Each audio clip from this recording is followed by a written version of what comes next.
and just have my glass of water to get me ready. Ciao bambini. Good morning and welcome to our whole school assembly. Hola! Let's get some learning on. Welcome to another day of home learning. What time is it? It's time to feel the music. So we're going to work out the volume of this bingo. And they're all over the floor. I consist of 95% water. We learn grammar from the coolest tool, music. Super goed. Godt arbejde i dag, elever. I just need to keep up. I'm so proud of you. Well done.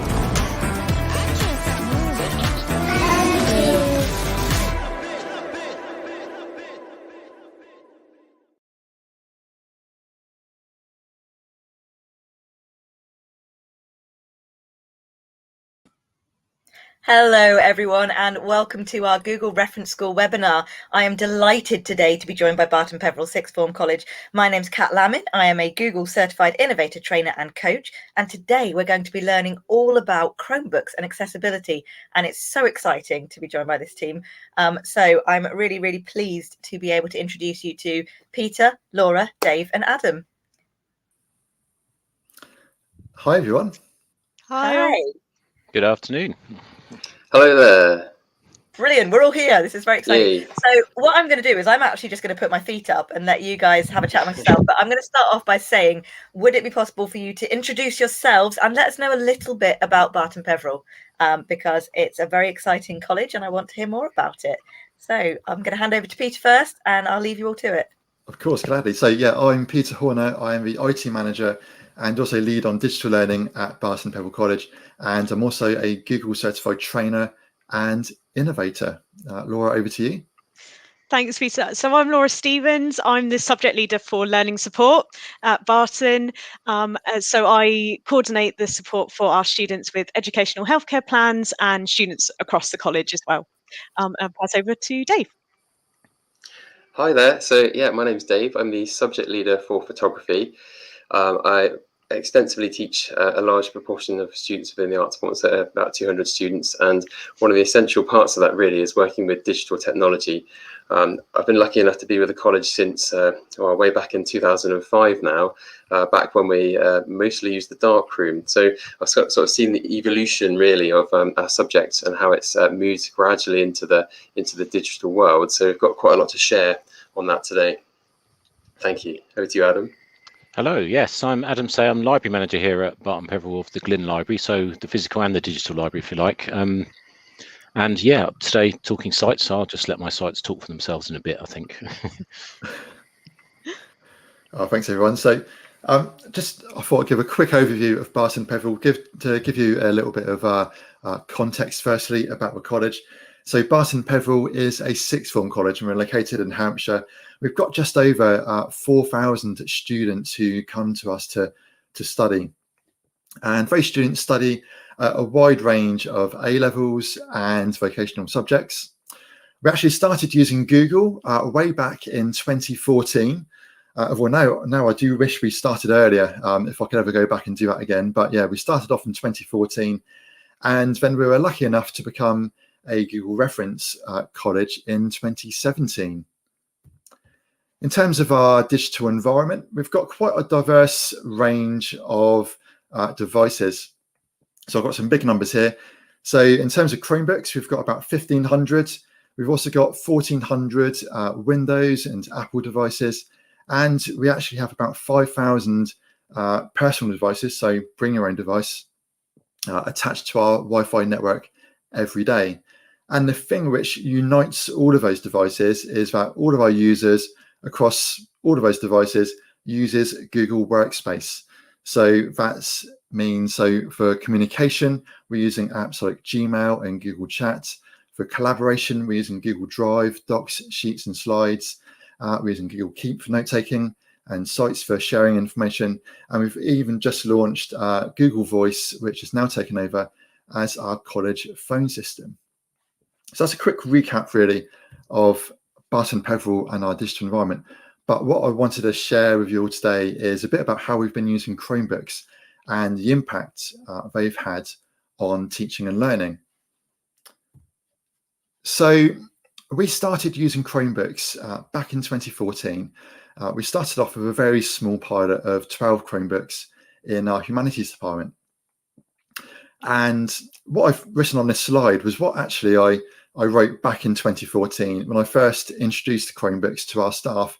And all of this still remains true now in 2021.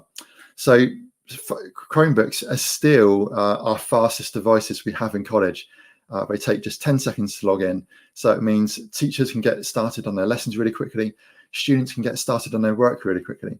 And the thing I like most about Chromebooks really is their speed. And there's very little to kind of get in the way of you completing your work. You know, there's no annoying pop-up messages or software updates to do. You can just log onto your Chromebook in 10 seconds flat and crack on with your work. Battery life on Chromebooks is still really good, and I think it's actually gotten better over the last few years. So, you know, our Chromebooks easily get through the entire college day and usually have a bit more to spare.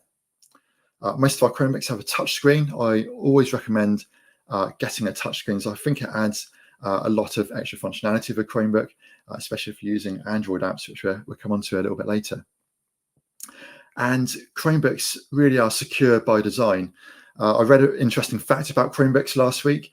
So Chromebooks have never actually succumbed to a ransomware attack. We see a lot of news about ransomware attacks, and quite a few of those attacks are against schools, colleges, and universities, but not a single Chromebook has ever been ransomwared. And as an IT manager, that really helps me sleep slightly better at night. And the other thing I like about Chromebooks as a user and an IT manager is the fact that they update themselves. So I don't have to worry about that, and our users don't have to worry about that. Updates just happen in the background, and you turn your Chromebook on one day and you find you've got some exciting new features to explore. So we started off using Chromebooks with students back in 2014. As I said earlier, we only got 12 to start off with, and we piloted that, and it organically grew throughout the rest of the college. Once other departments saw what was happening with the Chromebooks in humanities, they also put in requests for, can we have a set of Chromebooks? So it expanded from there, and now we have over 1,500 Chromebooks. Most of our Chromebooks are in class sets in our departments. So these are in trolleys which teachers can wheel into the classroom and use. But over the last year, we've increased the number of one-to-one devices we have, particularly for students who might not have their own device if they're from a disadvantaged background, but also particularly for learning support students, as Chromebooks fulfill kind of a big part of the support we give to those students. So on the success of Chromebooks for students, we decided a couple of years ago to try out Chromebooks as teaching staff machines and support staff machines. And again, I went back to the humanities department as they love Google so much to try this out for us. So we tried this with the humanities teachers a couple of years ago, and it went really well. Each was given a Chromebook. They had a touchscreen device with a stylus, which I really liked.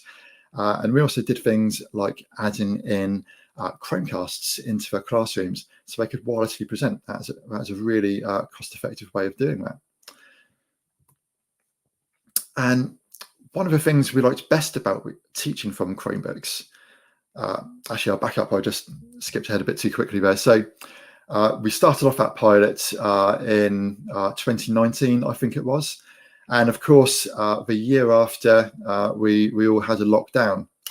And this, we decided, was the perfect opportunity to switch over from traditional Windows PCs at the front of a classroom, which of course would have just been collecting dust during lockdown, and switch over to giving all of our staff a nice high-end Chromebook, which they could teach from, whether they're teaching remotely or teaching on campus in the classroom.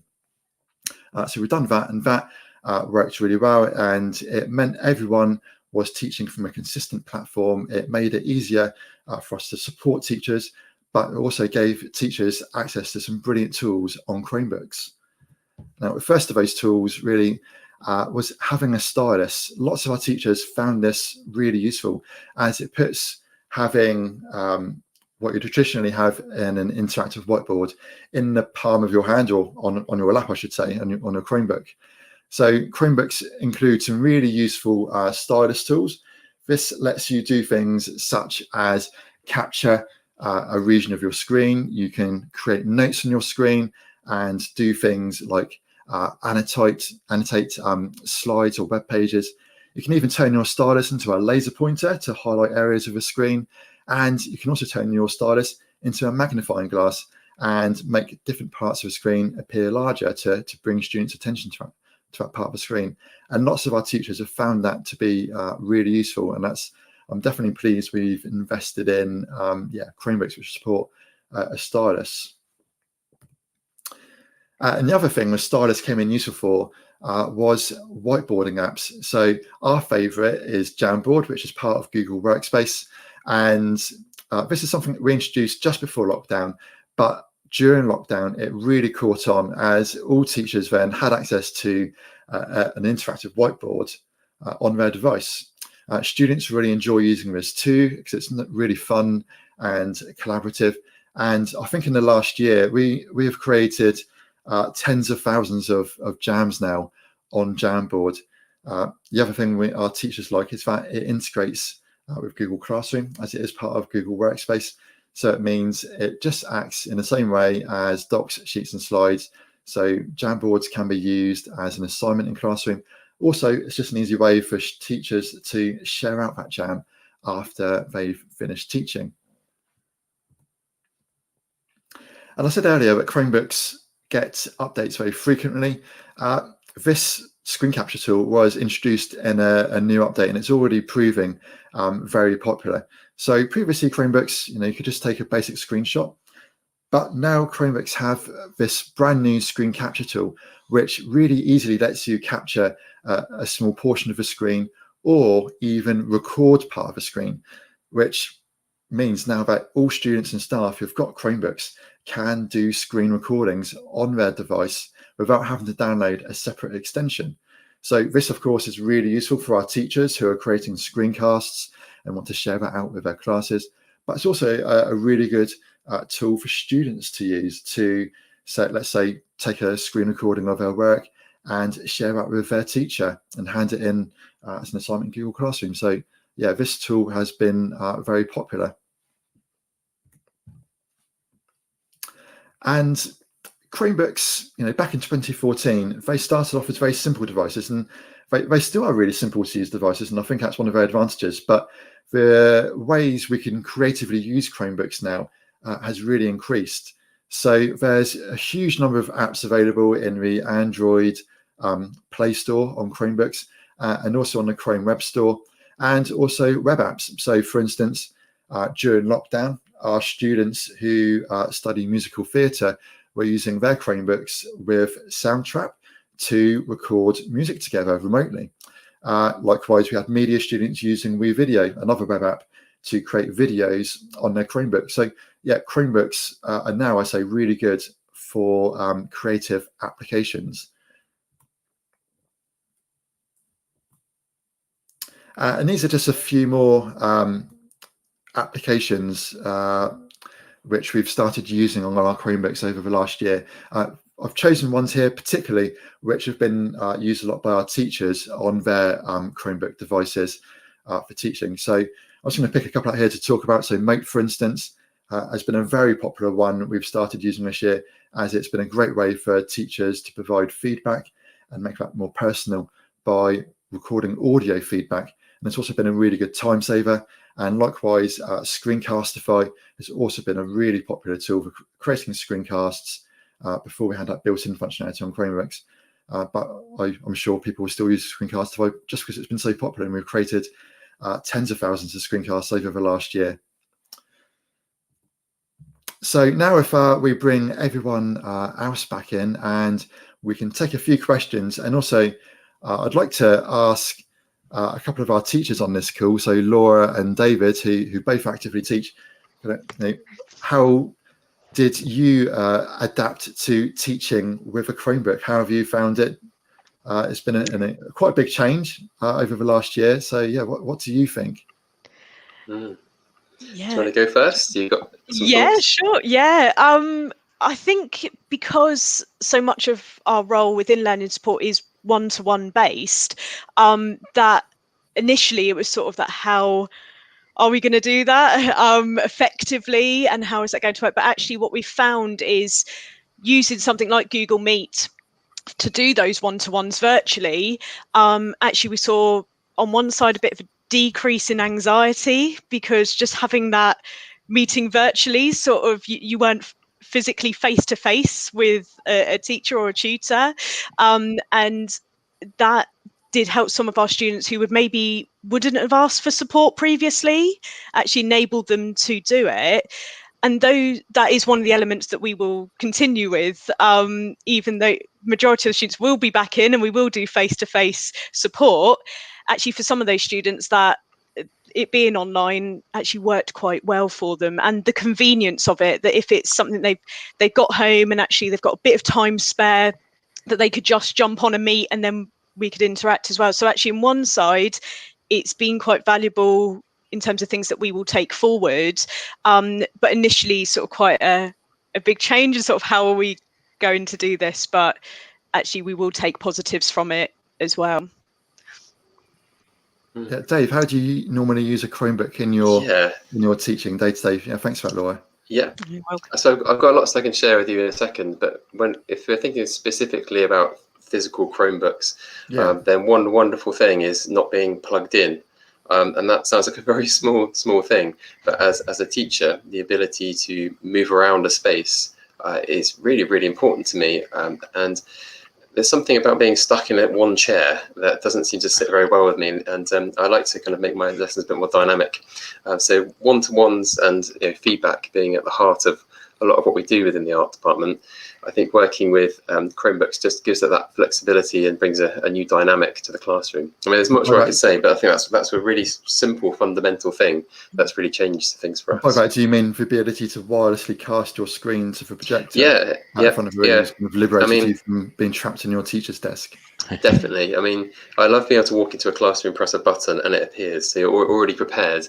So yeah, it's great to be able to do casts like that. But just the literal ability to move around the classroom with a Chromebook, because when I have the Chromebook in my hand, of course, I have access to all of our course. So all of the resources, our Google site, the students' work, of course. So we have Google Classroom, which houses a lot of the student sketchbooks. So I'm able to kind of bring up their work and talk to them in any kind of circumstance almost, and even on a phone.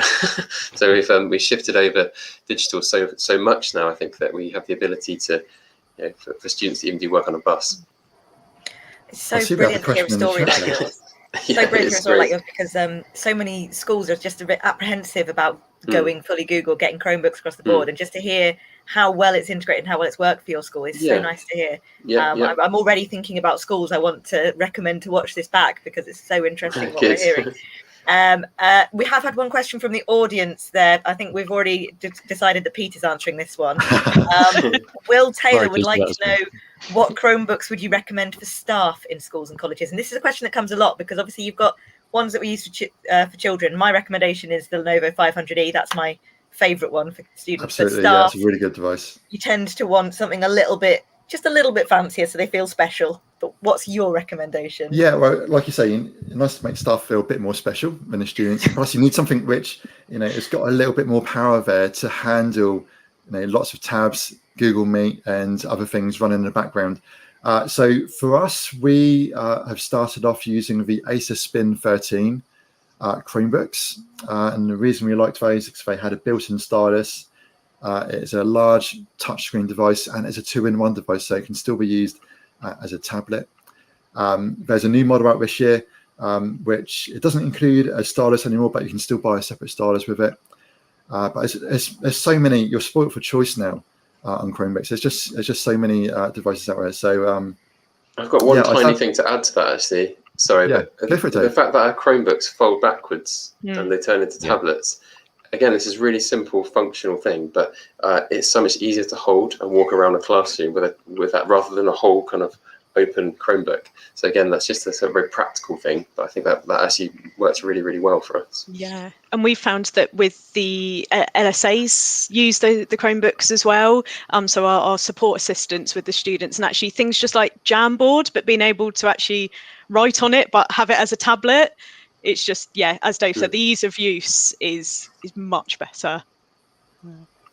Yeah, so I wouldn't recommend any specific models, but I'd say look for a 2-in-1 device, something with a large screen, a decent processor to handle all those Google Meets and other tasks, and one which supports a stylus, because I think having a stylus for a teacher adds a lot of functionality. Brilliant. Thank you so much. Hopefully that answers your question, Will. Thank you for asking. And please do keep asking those questions in the chat, anyone who's got any. The team here are here to answer your questions. I'll let you move on to the next section. I'm not sure who's next, but over to Laura. Yes, who's it's doing me. some brilliant Thank work in learning you. support. All right. So that's So great. we I'll can just leave go and leave to you my to tab. it. Thank you so much. And thank you everyone for joining us this afternoon as well. So I'm going to take you through how we make learning accessible with Google Workspace and some other extensions as well that I'm going to focus on. So we have a range of students that we support in learning support. As I said, I coordinate the support for our students with educational healthcare plans, but we also support a range of students across the college. We have around 600 to 700 students with exam access arrangements, and also technology is really key for that and how we can use Google to support. So in terms of starting off with the study skill size and how we introduce students to using Google and how they can incorporate it into their daily practice at college as well. So within study skills sessions, we have we use Google Classroom, and we have a series of modules on there concentrating on different skills, but also with a emphasis on assistive technology as well and how that can support them. So students have access to the Google Classroom obviously all the time. So we concentrate on that within the sessions, but they can also access that at home. And really, we want to drive home that it's not about just using it within that hour and a half that they have with us each week. It's about how can they utilize Google and all of the other tech that they use beyond those sessions and into the classroom and into their home life as well, and how they're going to use it when they're doing their independent studies. So Google Classroom is sort of our central hub that we have.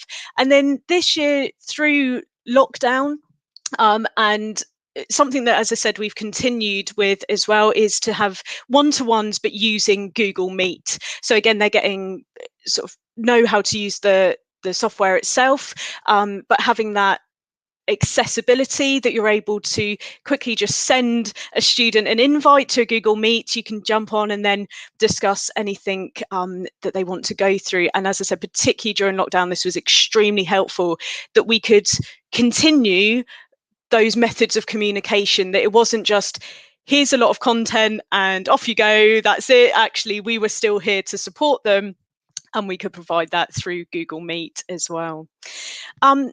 Another element that we use, and we saw sort of the impact on organisation, was using Google Calendar and encouraging students to focus on their organisation, particularly when COVID did happen and they were having to be much more independent at home. So not only were we expecting them to do their independent work, we were expecting them to do it in a home environment where there were many more distractions and things that they had to deal with.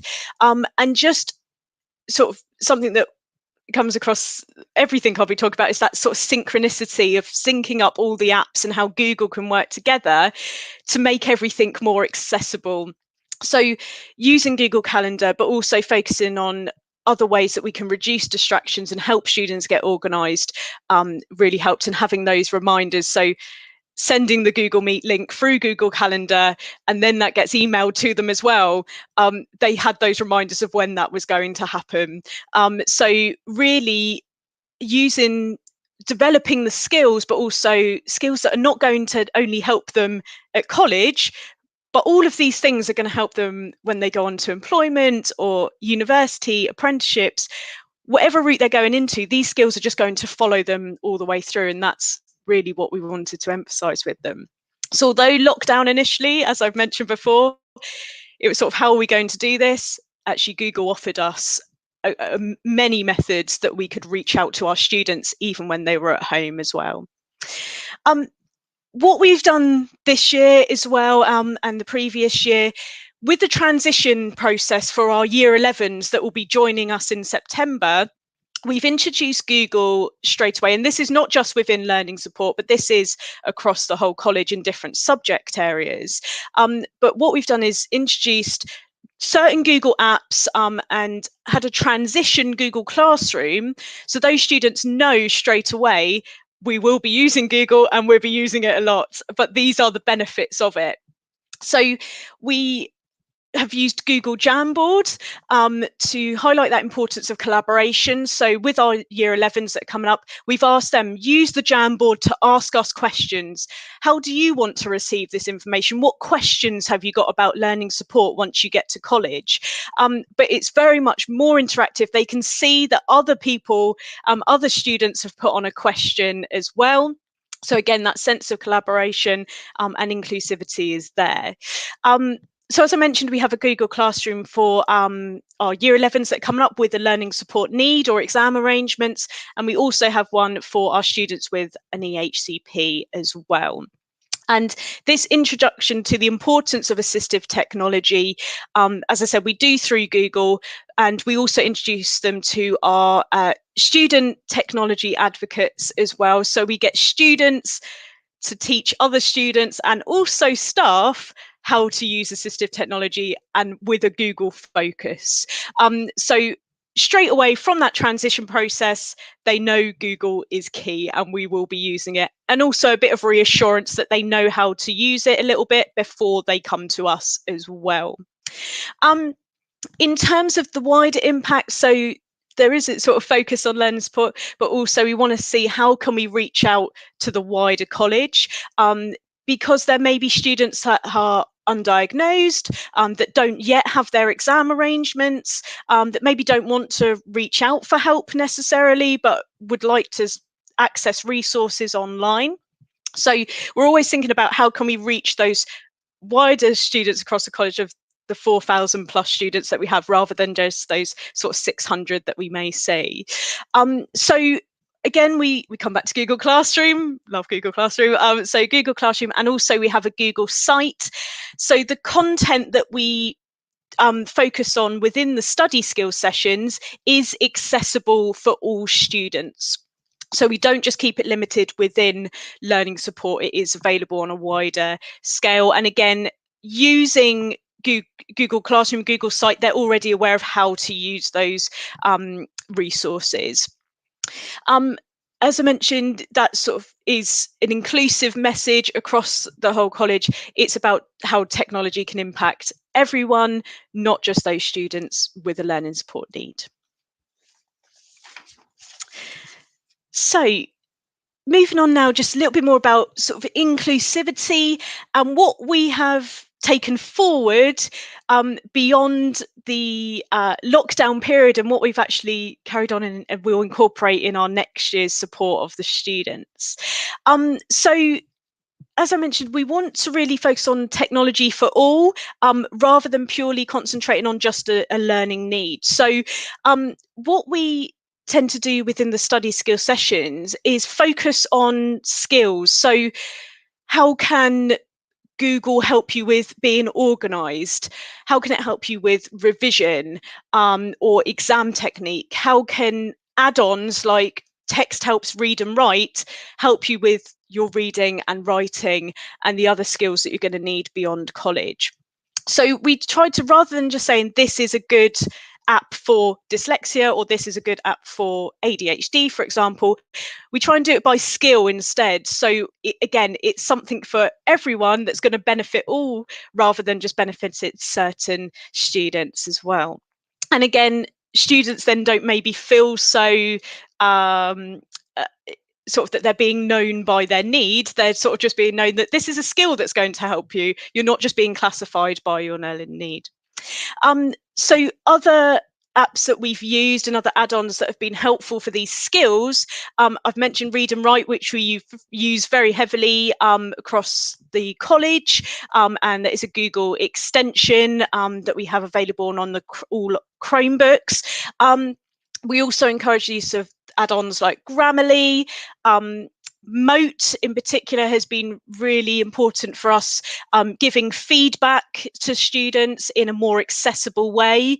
And I know that we've created, Peter will be able to tell you how many moats we've created, but across the college, it's a huge number of moat messages to give verbal feedback. And what I like with Moat is that it gives the students the opportunity to give verbal feedback rather than it having to be written. Particularly our students with dyslexia really benefit from this. And our students in the study skills sessions have a reflective journal, which is accessible again through Google Classroom, and they can reflect on how they are doing in whatever form they want to. So this can include leaving a moat message on how they feel that week. So again, just trying to make everything accessible by using this technology and add-ons. So what we also wanted to make sure, especially during the lockdown period, and this has continued, is making sure that this technology is accessible on their home devices. So again, through Google Classroom, providing information of how can you add these apps at home. And this is also available through our digital learning hub, which I'm sure Peter again can tell you more about later. In terms of our students with an EHCP, and also students that, because of various medical reasons, had to isolate at home this year, we found that actually because they had already knew how to use a lot of the assistive technology that was available to them, they were sort of just further developing their skills. They weren't having to learn new skills. They're actually quite expert in it already. So the going into lockdown was perhaps actually a smoother transition for our students with an EHCP, because assistive technology was being used already by their LSAs and within the classrooms. What we have done through lockdown, but what we will continue to do this year as well, is remote LSA support. Our LSAs weren't able to go into the classroom because of social distancing and the restrictions of COVID. So we used the Google Workspace and also some of the other apps that you can see at the bottom to connect with students within the classroom, but the LSA would be remote. So a student with LSA support would have a Chromebook within their lesson. The LSA would have a Chromebook, and they would connect through having a Google Meet set up, or they would talk to the student through Google Chat as well. So it was just making it much more accessible and still providing a level of support that they needed. The LSAs again used the touchscreen Chromebooks and with the stylus, so things like Jamboard were much easier to use, and using Kami, so PDFs became much more accessible as well as the read and write PDF reader. So that remote LSA support is actually, in terms of our future practice, is something we're going to continue with. So some of our students who really want to further develop their independence, and our ethos within the learning support department is to encourage our students to develop their independence as much as possible. So they've got the skills, not only for now, but as we always say, skills that they can use in the future as well.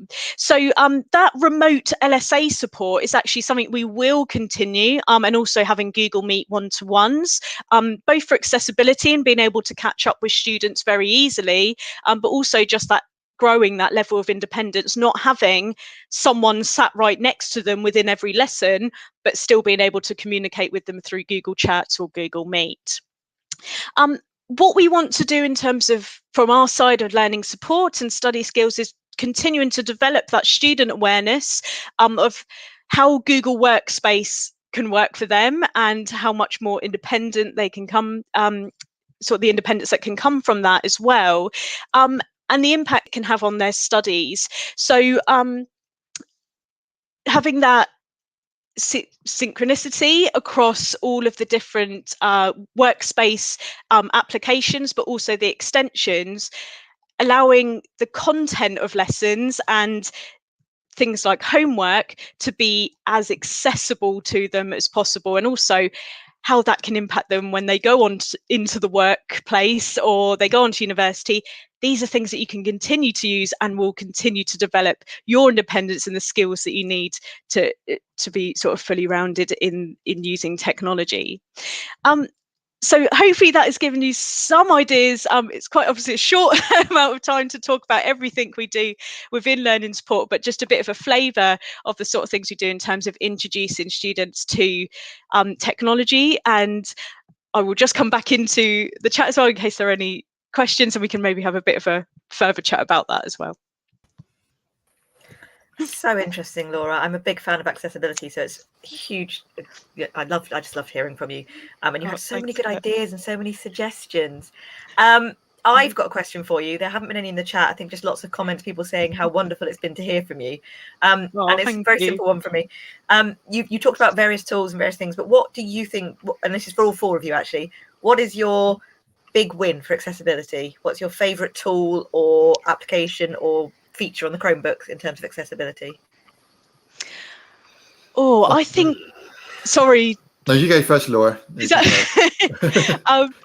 I think in terms of the Google Workspace, just initially, for me would probably be Google Meet.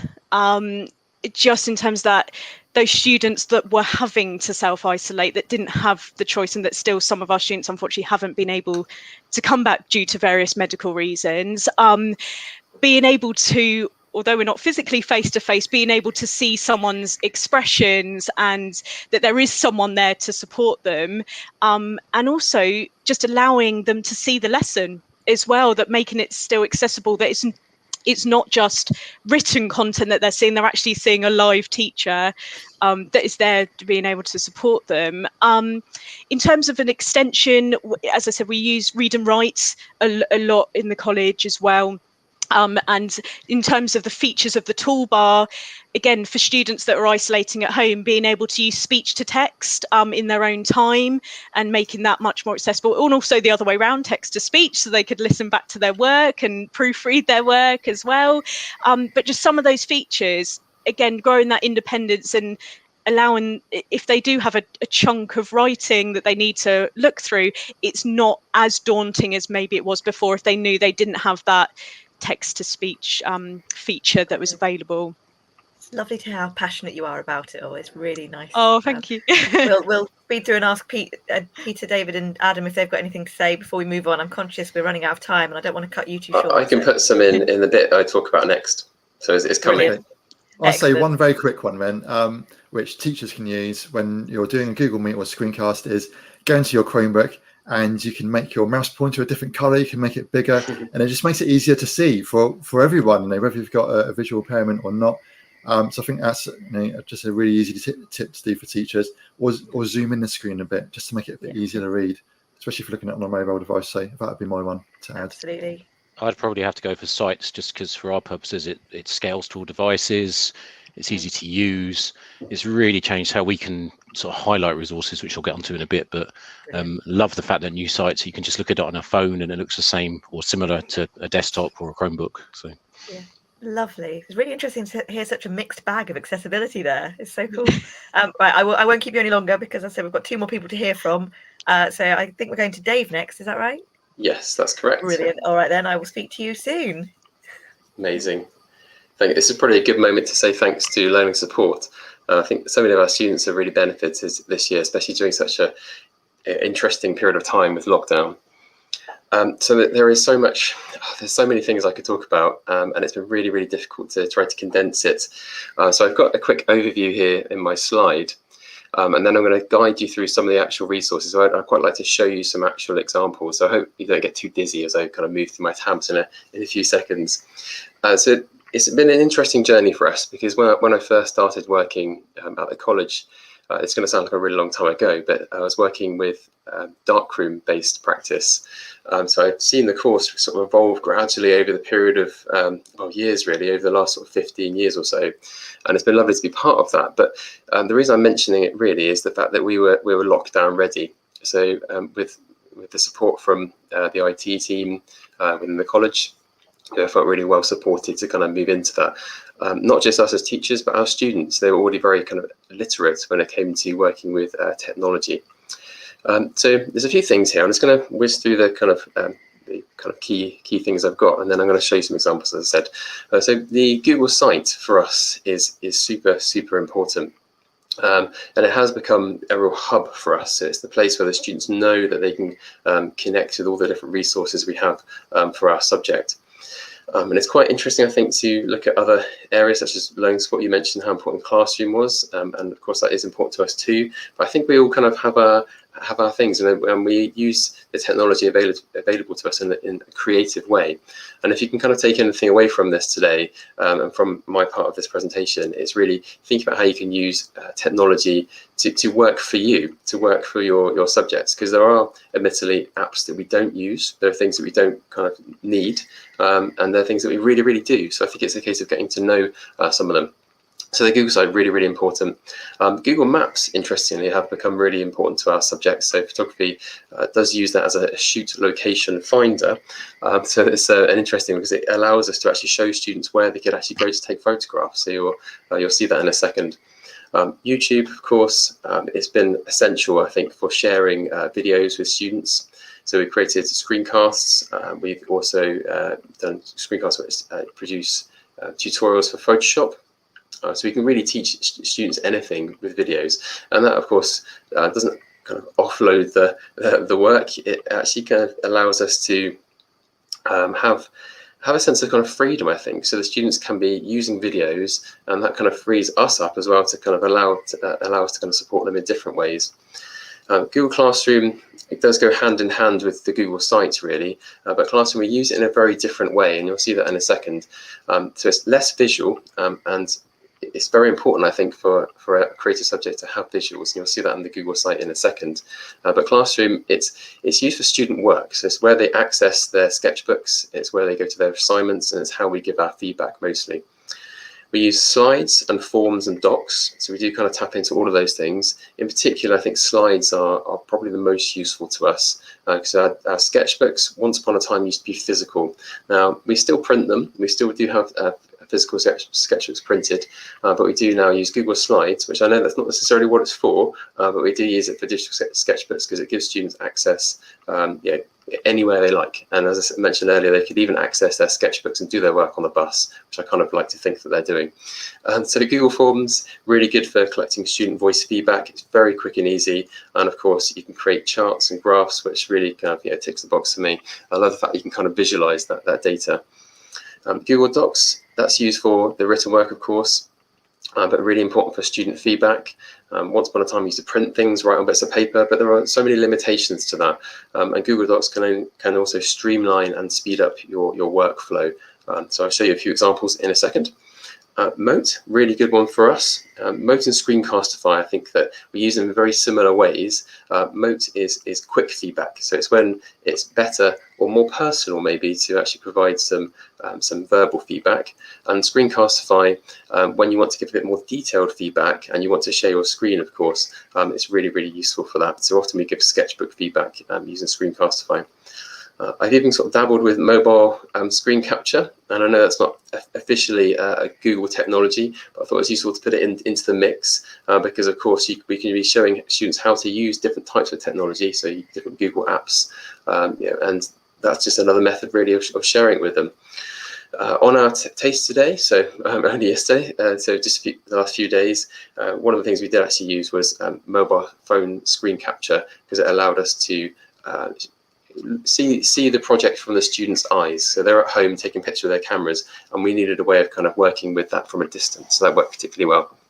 And Google Meet, of course, I mean, there's loads I could say about Google Meet, but we use breakout groups and all sorts, and it has been super important. I'm not going to say as much about that because I think there's a whole different presentation. There's so many things you could say. So I'm going to take you on a bit of a journey now through some of our resources. So I'm going to be switching through some tabs, so if you follow me with this one.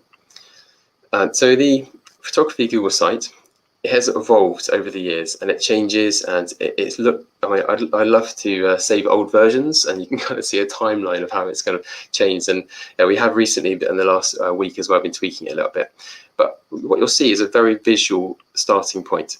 Now, we have admittedly made our own icons, which does really, really help. So we, of course, being a photography course, we love to use Photoshop. So we do make our own icons because I think it's really important that it's visual, but the construction of the site is very, very easy. So if you haven't used Google Sites before, we highly recommend it as a really good place to put your resources. So we put the key resource at the top. So we use Google Drive, of course. So I'm sure Pete's got lots he can say about that, but it has transformed the accessibility of student files. Our schemes of learning, Google Classroom, student work examples, they're the kind of top hits. So we kind of keep those at the top. We have all of the workshops and skills. So we want to really kind of push student ability and skills as they progress through the course. So we have all of the things we use. So all the slideshows that we produce to present there, to present each activity and each project will come through Google Slides and be attached to here. I'm just gonna. It's not too much. There's just a few little bits on here, but these are the things that kind of are the main kind of topics. So project briefs, photographer research, disciplinary research. They're all kind of secret ingredients to success, really, as regards kind of teaching our course. The Explore and Inspire section, this is a place that students go to a lot. So you've got the student work examples there. You can visit galleries. We could talk more about how the library and the Learning Resource Centre has supported us with our gallery section. So they've created a Google map to help us with that. But I think that may come up later, we'll see. But I'm going to show you the Google Maps in a second for our shoot locations too. We've got our video tutorials. We used to house them on the page on the Google site. And they'd be embedded, which is a good way of doing it. But we found we became so extensive with our video tutorials that we needed to add subheadings. Now, all of these subheadings now link to YouTube. So they kind of jump across from this page and link up to a separate YouTube channel. So I'm just going to show you what that looks like. So we've got different categories, but lots of these made by myself. But we kind of tap into other tutorials as well. So YouTube, of course, a wonderful place for students to access resources, whether you make it or you're accessing it from someone else. So just a few more bits on this page. One of my favorite sections is, where is it? The student work examples. So if I just click on that one, I'll show you. We've recently updated this too. It used to all be on one page, but I think this just shows the ease of editing. So we've shifted from everything on one page to kind of break it up into different kind of subcategories. For all of you art teachers out there, you might recognize some of these things, from the personal investigation to the related study, the externally set assignment. So you can explore all sorts of student work. So because we produce digital sketchbooks now, there is no kind of cumbersome storing of sketchbooks in quite the same way, and you have to go and get it out. I mean, we do still have our sketchbooks, but being able to view any sketchbooks anytime you like, anywhere you like, is super, super helpful. It's probably worth kind of throwing in there the EDI section. So this is some of the student work examples. I won't click on anything because it will take too long to open them, so there'll be a big kind of files. But this will link you up to some of the actual student sketchbooks. So just jumping back into here, I just want to kind of just go through just a few key bits on my list, and because there's probably not enough time to show you everything. But on the Google Maps, so this is a shoot location finder. And of course, we encourage our students to do this themselves, and we have one-to-ones with them. But if you click on something like nature reserves, you can see that we've pinned all the different things in the particular area. Now, we haven't spent time going across the country because, of course, we're honing into the Hampshire area where we are. But you can see that we've kind of given students a good starting point. So there's some good places. Because as grown adults, we have quite a lot of knowledge, a lot of us, on good places to go for a walk and relax, and nature reserves, really lovely places to take photographs, but we forget the students don't always know that. So this is just a good way of us sharing our knowledge on the shoot locations. So Google Classroom, so moving from that kind of more visual Google site, we link students from the site to our classroom. So of course we run our Google Meets through here, but yeah, this is where we store a lot of our work. In this stream, you'll see that we obviously do post things and communicate with students in this way. Email remains a really kind of strong form of communication, but we do post specific things here. And we also post weekly slides. So when the students want to see the work for the week, they'll click on those. So I'm just going to show you one of those slides now. So this is one of the ways we use slides. So we make sure that we are providing a weekly breakdown of the students' work. We have links wherever possible. So of course, links within slides or embedded videos will redirect students to the other resources. So we get this crisscrossing over of different technologies. Okay. So just jumping back to Classroom a second and going into the classwork. This is a little breakdown of how it all looks. So over the 2 years, we keep the same classroom. So we've just shifted from year 1 work into year 2 work. So we're a little bit cheeky. We start working with the year 2 work before they break up for summer because it helps us to get their good photographs. So you'll see that the second year work at the top has things like personal investigation sketchbook and written related study. So the sketchbook looks a little bit like this. So this is an A3 sketchbook. This is a magic thing. So if you've not kind of seen digital sketchbooks before, then this could change your life. So this is a really good way of giving the students a structure to work with. Now we're quite conscious of we're quite conscious of kind of taking away their freedom. So we make a really kind of good point that we've made this look as boring as humanly possible because we want them to make it their own. Okay, so it needs to be a beautiful sketchbook, and we have some beautiful kind of student work that they produce digitally. So we have, this is a good slide to show you maybe, slide 3 there. We get them to write sort of an introduction to their projects. We give them prompts and examples, and on the right hand side here we have a link which takes them to the Google site. So they continually have access to the right resources. So we're kind of interacting between their actual digital sketchbook and also the resources that can help them. One of the things I really love actually about this is being able to view it as thumbnails. So it does allow you to kind of skim through some of the work, just to kind of move to the right places, find the right work, because they get quite big, the sketchbooks. And of course, you can be moving around the classroom with this. So you can have it in, so when we kind of fold our Chromebooks back and you have it in the sort of tablet mode, it's really, really lovely to kind of scoot through student work and have it live kind of with them. I mean, they can have their work on their screen as well, but having it next to them, you can communicate a lot better, especially at a 2-meter distance. So that's been quite useful, I think. So that's been a really good part of the technology use. So it does look a bit boring, but it is transformational. And the students have done some really beautiful work, as you can imagine, in these sketchbooks. It's sized to A3, I don't know if I said that, but it's sized to A3, which means that when they print it, it sticks directly into an A3 sketchbook. So I've only got a couple more things to show because I know we're conscious of time here. So this is kind of the last main bit really to show you. It's really important to us. This is the written related study. So this is the second year written project. Now this is not how it finally looks. When we produce the final version, it looks beautiful. Yeah, the students have worked on this, their graphics, they've got their photographs, and they print it out as a booklet. Okay, so it looks smart. But at this stage, you'll see it's just a template, and it encourages students to just concentrate on the content. Yeah, so they're actually developing the words that they're producing and the individual sections that they're producing, rather than kind of being too hung up on presentation. So we give them prompts, of course, and we kind of use color coding, as you probably saw at the top there, part 1, part 2, part 3, etc. So that helps too, and we give written feedback. So if you I'm actually giving feedback to a student, as you may have used before, adding a comment is really, really quick and simple. We'd always follow up with a one-to-one. So I think that's important to note, actually, although this is wonderful technology, for us actually talking to the students and working with them with the feedback is really, really essential.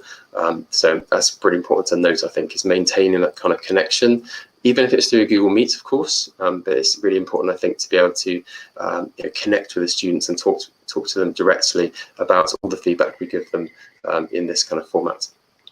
So yeah, there's loads more I could say, but they're the kind of they're the key things. So I hope you got some kind of good insights there into some of the technology we use. But it's how you use it that counts. I think that there's loads of good stuff out there, but it's really important to use it in a way that really, really works for you. So thank you. I think that's good. And if there's any questions, I'm happy to take them a little bit later or share anything. I was just saying in the chat behind the scenes that, I was trying to desperately think of questions, but actually it was just really interesting listening to the innovative and interesting ways you're using Google, the Google Workspace tools. Like maps, the chat just went on fire. I've never thought to use maps for that. It's funny. Yeah, it's so interesting. Yeah. Well, sometimes we twist things a little bit as well. So Google Slides, I know we've talked to Peter a lot about this before, because they're not necessarily designed for it, but they still function very well. And it's the ability to give feedback and accessibility that makes it work for us. It's brilliant, and that's what that's why we're doing these webinars, so we can get these wonderful ideas that when people don't think of it themselves. And be creative with it. But we are running short on time, so we don't want to cut Adam too short. I think we're definitely going to overrun a little bit, but it's fine. I was just going to say that the collaborative side of things here is really important, and we've hinted at this as we've gone along, but we kind of all work together and share ideas and best practice, and it really helps. It's a really nice culture in that respect. So I think that's very clear that you know you work as a team. It's lovely to hear. Right, we will leave you to it, Adam. okay, right. So hopefully you've got my stuff on screen. Yeah. Slightly truncated version of this possibly, but I'm just going to talk about how the library uses sites in terms of subject resources. So it's going to be a lot of kind of showing you stuff rather than kind of talking through how we've got to things. We started off in about 2016 when I arrived with some quite functional subject guides. You can see one on screen here. Psychology, it's got Dewey numbers, it's got journals that are available. So that's kind of fine, but we could see that Google offered us a lot more opportunities, and we decided it was a better option to try and use sites to host this kind of subject resource in that respect. So you can see on our main site, lots of subject sites all linked through here. Let's find psychology to give you an example. What we wanted to do with all these sites is kind of give the information in a way that was really accessible. So it's straightforward to look at. Like I hinted at earlier, you can look at it on a phone if you need to. Obviously I'm on a desktop, but that was really important. And it gives us a chance to edit it much more quickly. A PDF, yeah, it's fine as a kind of provider of a resource, but Google Sites, you can change it, you can add new stuff, you can experiment, that kind of thing. We've tried to make all of our sites look very similar so that once the students use one, we'll choose a totally different subject. Let's go for German. There we go. You can see it mirrors in terms of what it's presenting. So all of them have the same kind of areas to look at. You'll see where on the original help sheet we had lots of text. Now we've got nice pictures. So I got to find all sorts of fun pictures of things like nursing and old age and stuff like that. And these are all hyperlinked through to the library catalogue. So really easy to use those. I'm hoping this will be quick. And see books we've got on a particular subject.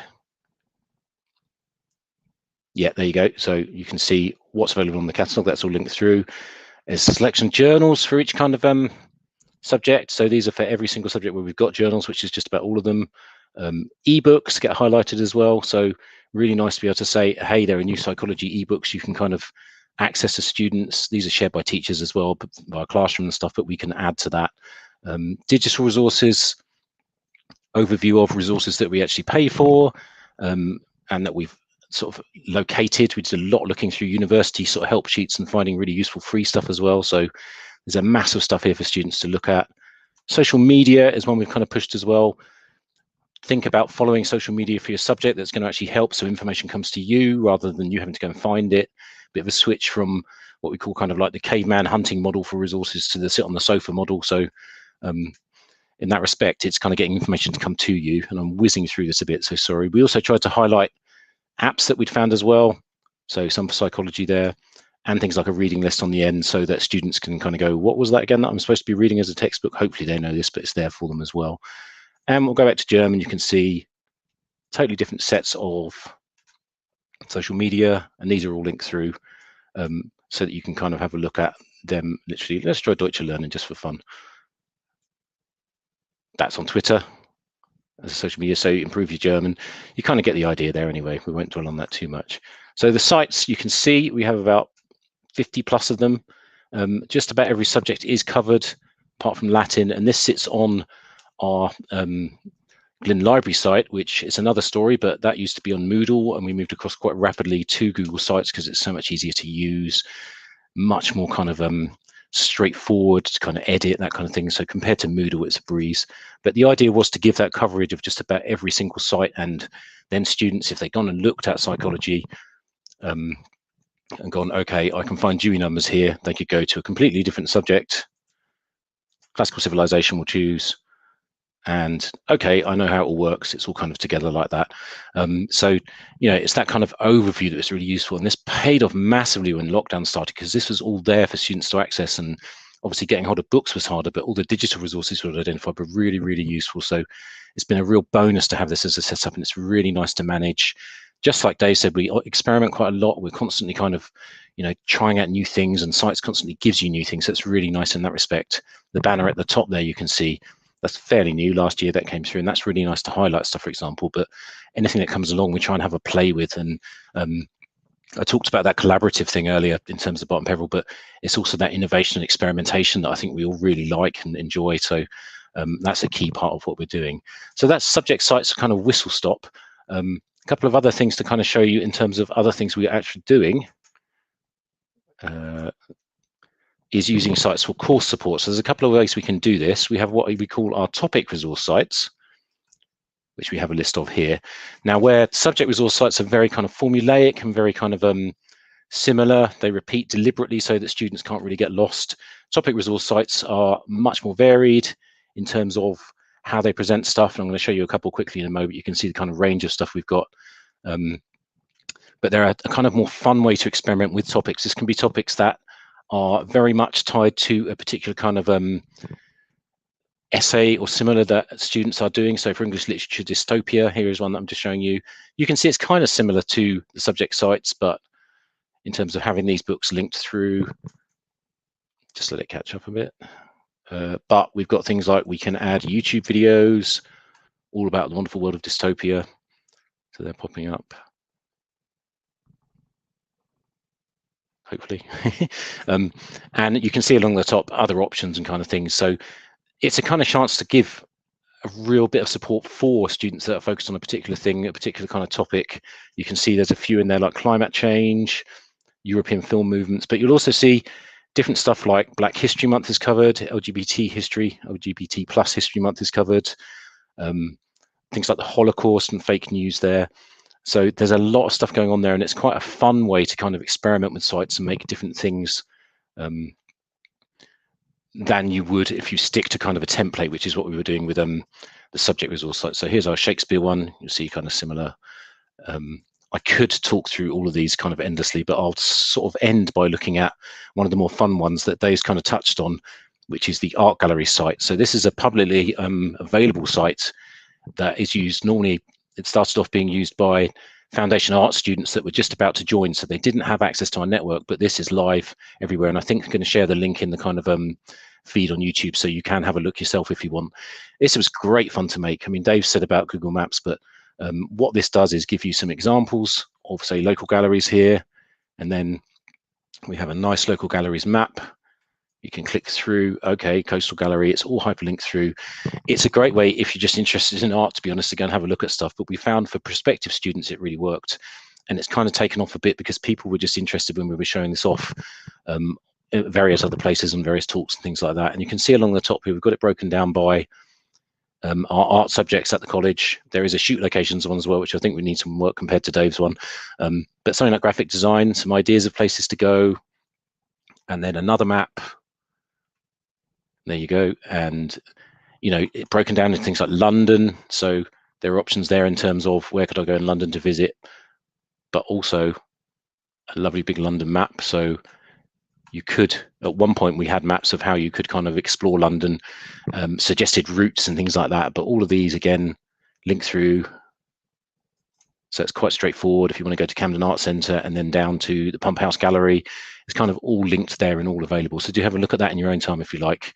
I think collaboration is quite an important thing, and Dave's just saying this in the chat that I will probably be talking to him about his shoot locations one, because ours is a lot less developed, so I'll probably go and ask him if I can borrow his map nicely and add it to our site. So those are the kind of things we try and do with these sites to try and make it kind of there's no point replicating stuff where you can avoid it in that respect. So I've kind of whizzed through there a bit. It's giving you a little flavor of how we're doing stuff, and I could talk a lot more about this. And if necessary, do drop us an email at Barton Peveril, and we'll all talk about the kind of things we've been talking about. But I'll wrap it up there if that's all right, because I'm conscious of time. We're just past 5 already. So if people want to join back in, I'll stop sharing my screen. Thank you so much for sharing, Adam. Again, it's No hard problem. to think of questions to ask, because you just you sitting watching thinking, this is brilliant, this is a great idea. I can't believe how much stuff you have on that site. It's absolutely wonderful. It's been so nice having you all here. Just interesting. I love listening to different schools' journeys. Actually, these webinars have been wonderful for me because I've had to speak to so many different schools. There's so many things. So yeah, really lovely to have you all. I'm going to give you all an opportunity to finish up and say something, but I've got one question to finish on, which is, what is one tip you would give to any schools that are watching this webinar that would help them to use Google effectively, or to use computers effectively in their schools or colleges? I'll go first if you like. I think I've hinted at it, but I think just experiment with things first and learn to use them, talk to colleagues. share ideas. I mean, one of the things with sites we've done is we've shown them to people, and it's really useful. If you show a teacher a site, they go, well, why have you got that there? What have you done that for? You know, you're getting feedback. That kind of ethos of kind of collaboration is really important, and also trying stuff out before you make it go live and stuff like that. I mean, I've shown you this quickly. It wasn't like it turned up overnight. So it does take some prep and some work, but if you present it when it's in its finished form and you've had feedback from colleagues, then, you know, it looks really good and you look really good and everyone's happy. So I think, you know, that experimentation and trying stuff out is really important. That's kind of similar to what I was going to say. It's the fact that I mentioned at the start, but the evolution of this has taken years. And I think obviously listening to people talking and getting ideas, it rapidly helps your progress move forwards. And I think a lot of the apps and everything are very, very easy to use. But I would recommend just using what works, being experimental, but just not rushing into going, right, I need slides, I need different apps, I need to use moats, I need to use screencasts, because I think you can kind of get a little bit of tech fear. So it's just taking us a little bit of time to build up.